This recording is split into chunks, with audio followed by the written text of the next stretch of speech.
Hey guys, it's Ashley, and today I'm with my friend. My friend, his name is Mary. Yeah. But Her I name go is by Mary. Zelbooty on YouTube. Yeah. I'll link her channel down below. Instagram. And Instagram, sure, I'll do that too. But anyways, this is still gonna be a POTS syndrome related video. However, I thought I would do it with my friend so we can get kind of the point of view with her, how it is to have a friend who has POTS and stuff like that. Are you ready? I am ready. Okay. Hit me. Okay. That one really. I'm sorry. Okay, so first one. What is it like to have a friend with POTS?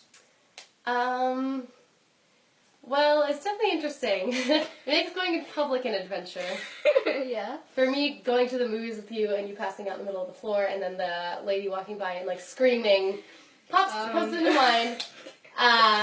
But I think having a friend with POTS, it's a responsibility, but like it's never any less enjoyable, I think, than any other kind of friend. Like, you're definitely probably one of my best friends, if not my best friend, and I don't find it to be any sort of burden to have you around. It's just as fun as it is with anyone else. But it's just like, I just have to make sure to keep an eye on you. Yeah. Like, okay, where's Ashley? I know where she is every second of the day. I'm sorry. No, you're good, you're good. Alright, the next one is how do you react when I have a flare or pass out? I mean, I think I've just gotten so used to it that I'm really calm about it.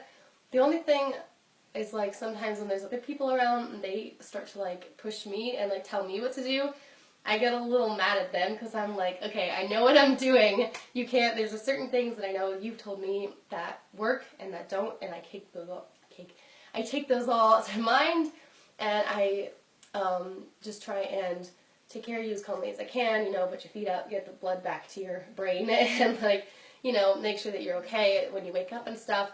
But the only times that I think I react slightly differently is when there's other people around that will start to try and take charge, and when they don't know what's going on, and that bugs me because I'm like, you don't know what's going on. And they're like, why is she unconscious? It's yeah, like, and they're like, here, let me just, like, slap her in the face. I'm like, what are you doing?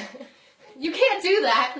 Yeah, or just like that one time when someone splat water all over me because they thought that was a good idea. Like, Yeah. that only works in movies. Yeah, honestly, that was awful. Okay, and the next one is, do you understand what POTS is? I'm pretty sure. I mean, I would hope so. I'm pretty sure. Would you like to explain? What I like to explain? Of course I would love to explain. Okay, so essentially, from what I understand, it's where the blood kind of rushes to your feet, and then because of that, you get lightheaded, and then you pass out, so you gotta get the blood back to your brain, which is why when you pass out, it's supposed to put your feet in the air so that it goes back up. So, And I'm also in a wheelchair. Yeah, well, you're also in a wheelchair. Do you know the dysautonomia part of POTS? Dysautonomia.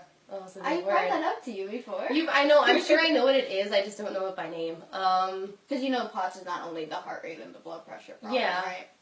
Let me think. Of your multitude of illnesses. With how many I have, yeah. Let's see, the dysautonomia. I don't know how to define that word itself. I just know exactly, like... Would you like me to explain it? Please explain in your medical terms. In my medical terms, so dysautonomia... So dysautonomia... I'm sorry, once you said that, sorry. So dysautonomia affects the autonomic nervous system, which is every single thing you don't think about mentally. Which is breathing, blood flow, blood pressure, all that stuff goes into nerve burning and stuff. We don't know if the nerve burning is caused by that, and a lot of my other issues, we don't know. But so it can cause a wide range of stuff. That's why no two cases of POTS will ever be the same, or be exactly the same. But they'll obviously have the heart rate and blood pressure problems, because that's how you get... now I'm remembering what this is. there you go. I was just saying, I know. Explain that. See, I know what it is. I just, like, I don't ever remember the medical terms because, you like... just remember the stuff that affects me most, which is pass out and why I pass out. I don't care what it's called. I just care what to do when it happens. Yeah. Okay, what is the hardest thing about having a friend with POTS? Like I said, it's mostly just, like, I think it's just the worry because, obviously, I care about you a lot and I want to make sure you're okay. So, like, you know, probably the hardest thing is, one, making sure that I'm there enough so that if anything happens, I can make sure to take care of you, or at least make sure that the people around you know what to do and not just, like, you know, right now. But, like, also knowing that you can take care of yourself and that you can do stuff. Because, like, honestly, every single time I leave you in the shower, I'm like, I freak out. I'm like, she's gonna fall, she's gonna pass out, and she's gonna drown. I'm like, I'm gonna be responsible for her death, and it's like, I get so scared. But I think, like, other than that, that's probably the hardest thing, because I feel like you passing out or anything, I don't feel like that's really a difficult thing to deal with. Other than I just have to make sure that, like, you're okay afterwards. Like, I think it's hard for you. I don't think it's hard for me. I think there are people that will argue that, like, you know, oh, it's really tough because I have to make sure that I'm always there, and, like, that, you know, they rely on me so heavily, and, you know, I'm responsible for making sure that all this is good, and it's, like, it's really tough to treat them when they pass out, but honestly, I don't think it is. I mean, stick your legs up in the air is pretty self-explanatory. And I'll wake up within a couple minutes. Yeah, exactly, and it's nothing too hard. I think the hardest thing is just kind of, you know, just being a little scared because I'm like, I want to make sure that you're okay. Yeah. That's very understandable. Yeah. Alright, the next one is, how did you think when I told you I had POTS? I think, this is throwback. Yeah, it's been a few years. I think you told me that, like, formal, and I was a little confused because I wasn't completely sure about, like, what it was or what it meant. I think most of my thought was like, oh, gee, I'm glad I don't have that, because that sounds awful. Yeah. But for the most part, I think all I started thinking about was, like, you know, okay, so in my mind I was kind of working out, okay, so if this happens, this is what I need to worry about, this is what's going to happen, and this is what I need to do to make sure that she's okay, and, you know, so that when I spend time with you, so I'm not ill-prepared. That's mostly what I thought about, you know, how it's going to affect what I need to do when I spend time with you, because, like, you know, for most people, you don't have to worry about that kind of stuff. You can just be like, okay, they're going to come over and they're going to chill. It's not going to be a big deal. But for you, you know, as when you told me that, I realized, like, okay, so when she comes over, that just means I'm going to have to be a little bit more careful and be more considerate. Like, when you're going up my stairs, I'm going to be like, okay, she needs a minute. Like, especially since I can't walk and I'm using crutches, it takes more energy out of me. Yeah, and, like, in your wheelchair and stuff now, then I got to push you around. It's always But fun. you don't usually buy, because you usually just, like, run. I do run. We do.